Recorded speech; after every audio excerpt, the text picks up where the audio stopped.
Hey everyone, I'm here today to dive into the world of freelancing, specifically for those of you just starting out.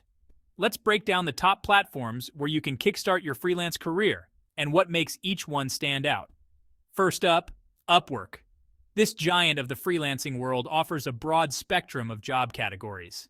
It's incredibly user-friendly. You can set up a profile, flaunt your skills, and start bidding on projects in no time.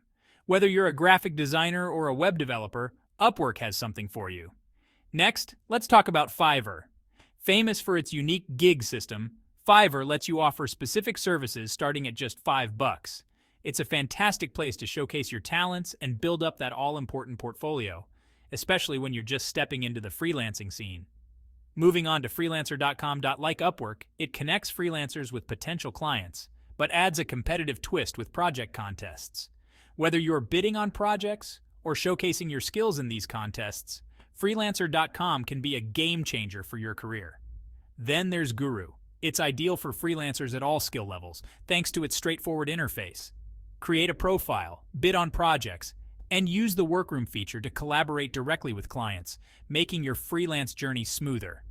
Lastly, for those aiming high, there's TopTal. This platform prides itself on connecting freelancers with premium clients. The catch? It has a rigorous screening process. But once you're in, you're exposed to top-tier projects and better paying opportunities. Remember, whether you're a novice or looking to expand your freelancing horizons, these platforms can be your stepping stones. Build a compelling profile, consistently deliver quality work, and watch your freelance career flourish. It's all about making those connections and proving your worth. Let's make it happen.